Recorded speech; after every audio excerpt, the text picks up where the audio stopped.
students, I am Professor Neeta Fulchand Gaikwad. Welcome back in our free education channel English Master. So देखिएगा बच्चों, हमने जो Indian viewers ये जो poem है इस पोएम के जो क्वेश्चंस है आपके क्वेश्चन बैंक में जो आए हैं आज के सेशन में कवर अप करेंगे विद सॉल्यूशन। और हमने ऑलरेडी क्वेश्चन बैंक सॉल्व करने का सीरीज स्टार्ट कर दिया है। आप ऊपर आई बटन पे प्लेलिस्ट का लिंक मिल जाएगा, डिस्क्रिप्शन में भी प्लेलिस्ट का लिंक मिल जाएगा, वो चेक कीजिएगा, गो थ्रू दैट।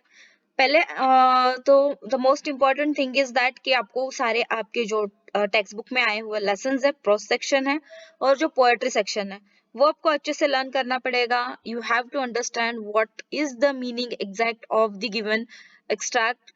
उसके बाद ही आपको फिर क्वेश्चन समझ में आएंगे और आप सॉल्यूशन भी एज पर दैट ढूंढ निकालोगे, क्योंकि आपको एक्सट्रैक्ट से ही आंसर्स मिलने वाले हैं। So let's start it. So before starting the session I would like to just do one thing कि यहाँ पर देखिए 15 मार्क्स हो गया, तो ये 14 मार्क्स का क्वेश्चन रहता है पोएट्री का। इसमें रहता है 10 मार्क्स के पोएम से रिलेटेड क्वेश्चन और 4 मार्क्स का आपको अप्रिसिएशन रहता है, ठीक है। So do like share subscribe our channel and keep supporting. देखिए बच्चों, इंडियन वीवर जो है सरोजिनी नायडू जी का जो ये पोएम आपके टेक्स्ट बुक में आया है। So this is the first stanza, this is the first stanza, this is the second stanza, this is the second stanza and this is the third stanza. ये बहुत ही शॉर्ट एंड स्वीट पोएम है and yes मैंने आपको already ये पढ़ाकर upload कर दिया है। I have already taught and uploaded, so playlist में चेक कीजिएगा। मराठी एक्सप्लेनेशन का लिंक अलग से है, हिंदी एक्सप्लेनेशन का लिंक अलग से है, आप उसमें जाकर लेक्चर चेक कर सकते हो। चलिएगा, तो आज हम देखेंगे what is the question number A1। A1 क्या दिया है, fill in the columns based on your understanding of the poem। ये 2 मार्क्स के लिए है। तो आंसर शीट में आप कैसे लिखोगे बच्चों, आंसर शीट में आपको द फर्स्ट थिंग इज ये जो टेबल यहाँ पर आपको दिख रहा है ये पूरा का पूरा एज इट इज आपको ड्रॉ करना है। पूरा का पूरा टेबल आपको आंसर शीट पे लेना है। आपने सिर्फ फिल इन द ब्लैंक्स अगर 1 2 3 करके लिखा, ठीक है, 1 2 3 4, यहाँ पर 4 आपको फिल इन द ब्लैंक्स करने हैं। अगर आपने वो नंबर 1 2 3 4 ऐसा लिख दिया आंसर शीट में तो आपको 0 मार्क्स मिलेगा। सो देखिएगा, ये पूरा टेबल ड्रॉ करना है। यहाँ पर देखिए टाइम ऑफ द डे क्या दिया है, early in the morning. So early in the morning में टाइप ऑफ गारमेंट क्या आएगा बच्चों, रोब्स फॉर न्यूबॉर्न चाइल्ड। सो आपको ये आंसर तो इधर से ही मिलने वाले हैं, ठीक है, आपको पोएम से ही आंसर मिलने वाले। देखिए robes of a newborn child, timing क्या है यहाँ पर, that is break of a day. Break of day यानी क्या, मॉर्निंग का टाइम रहता है। So early in the morning. Type of garment क्या हो गया, robes for a newborn child.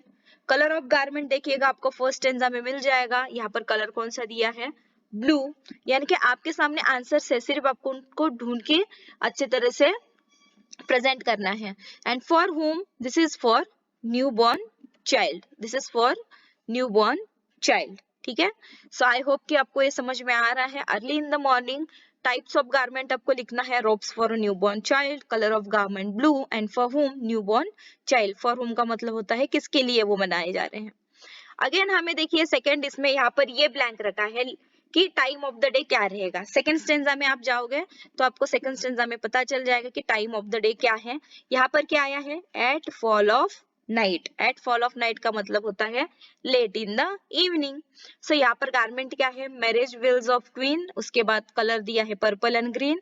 For home, तो फॉर होम हम कैसे ढूंढेंगे, that is of a queen, ठीक है। सो किसके लिए बुन रहे हैं ये कपड़े, क्वीन के लिए। आपको आंसर मिल गया। आपको पर्टिकुलर स्टेंजा को अच्छे से देखना है, इसके लिए आपने पहले वो एक्सप्लेनेशन का जो वीडियो है वो देखिएगा, तो वहां पर आपके सारे क्वेरीज डाउट्स क्लियर हो जाएंगे।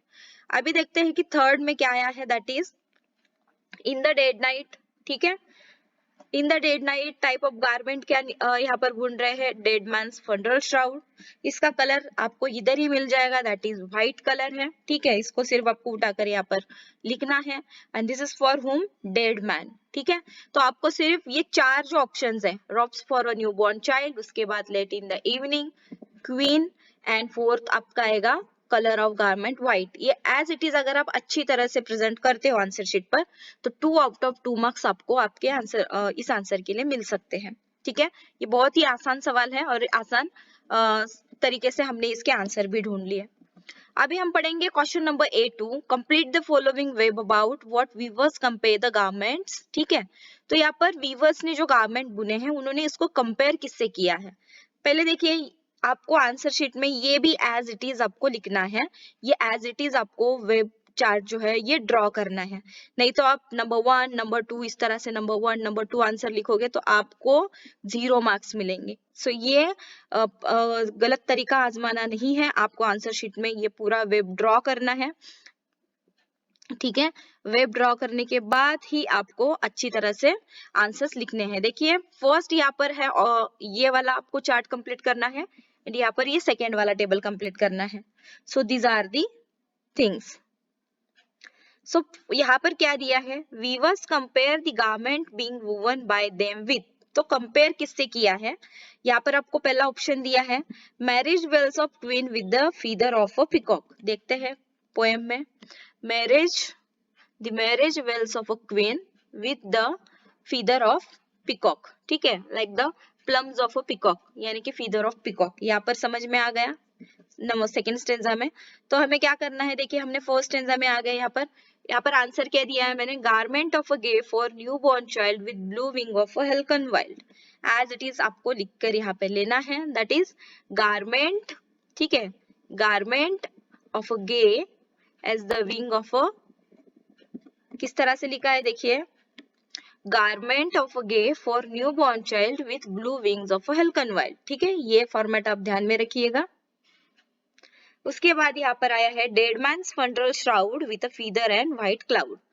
सो आपको स्टेंजाज में आपके जो है पर्टिकुलर आंसर मिल जाता है, लेकिन प्रेजेंट आपको अच्छी तरह से करना है। अगर इसी तरह से आप पूरा चार्ट ड्रॉ करते हो आंसर शीट में तो 2 आउट ऑफ 2 मार्क्स आपको यहाँ पर डेफिनेटली मिल सकते हैं। तो चलिएगा A3 ये रहता है आपका पर्सनल रिस्पॉन्स का क्वेश्चन, PR, यानी कि खुद का आपका व्यू क्या है वो आपको लिखना है 2 मार्क्स के लिए। क्वेश्चन क्या है बच्चों, describe in your own words the steps और measures that you would take to solve the problems of weavers, यानी कि जो बुनाई करने वाले लोग हैं वीवर्स, उनके जो भी दिक्कतें हैं, जो भी समस्याएं हैं, सो उनको सॉल्व करने के लिए आप क्या करोगे, ठीक है, ये आपको अपने ओन वर्ड्स में लिखना। तो यहाँ पर बहुत ही सिंपल तरीके से आंसर दिया है, देखिए अकॉर्डिंग टू मी, यानी कि आप खुद बता रहे हो, ठीक है, according to me we citizens can support the weavers by buying their product, ठीक है, हम उनके प्रोडक्ट्स बाय करके परचेस करके उनको सपोर्ट कर सकते हैं। If they prove more expensive and less elegant than factory made garment, देखिए कि हाथ से बुने हुए अगर उनके कपड़े जो फैक्ट्री आउटलेट्स से आपको कपड़े आते हैं उससे उनकी थोड़ी सी क्वालिटी अगर कम ज्यादा हो, थोड़े एक्सपेंसिव हो, फिर भी आपने उनसे खरीदना चाहिए, right. And we can keep a few weaver made garments in our wardrobe to wear them at least on traditional occasions।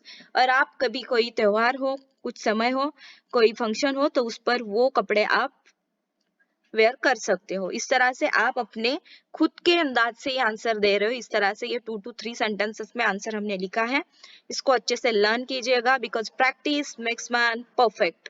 So practice कीजिएगा।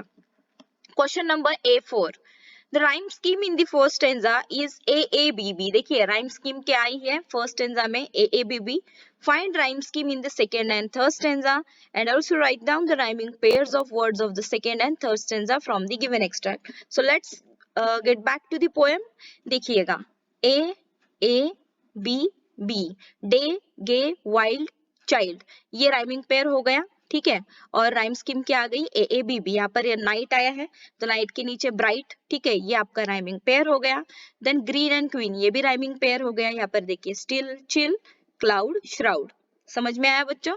तो यहाँ पर हमने क्या लिखा है आंसर, सेकंड स्टैंजा में क्या है rhyme scheme, AABB rhyme scheme. The Indian weavers जो पोएम है इसमें राइम स्कीम सेम ही है, तो आपको ज्यादा दिमाग लगाने की जरूरत नहीं, सिर्फ आप राइमिंग पेयर्स यहाँ पर night, bright, green, queen, last वाले जो वर्ड्स रहते हैं जो सेम उनका प्रोनाउंसिएशन आता है वो रहते हैं आपके राइमिंग पेयर्स। थर्ड स्टैंजा में देखिएगा राइम स्कीम क्या है, AABB, और राइमिंग पेयर्स क्या है, still, chill, cloud, shroud. So this is the answer. यहाँ पर आपको 2 आउट ऑफ 2 मार्क्स मिल जाते हैं। नेक्स्ट है question number A5, compose 4 lines on importance of clothes. कपड़ों की अहमियत पर आपने खुद के मन से 4 लाइन्स कंपोज करने हैं, एक छोटी सी पोएम आपने कंपोज करनी है।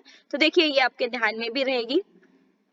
The attire indicates the man he is, यानी कि कपड़े के पहनावे से इंसान पता चलता है। Yes, that is the meaning of this line। Second line, his coat brings him confidence and protects too। अगर वो कोट पहनता है तो उसमें आत्मविश्वास आता है। The color indicates her mood and occasion। अगर कोई स्त्री कोई कलर का कपड़ा पहनती है तो उससे उसका मूड और ओकेजन पता चलता है। The weaver makes the christening wedding and celebration, और जो वीवर्स है वो हमारे क्रिस्निंग वेडिंग सेलिब्रेशन के कपड़े बुनते हैं। So this is the poem, अच्छे से लर्न कीजिएगा।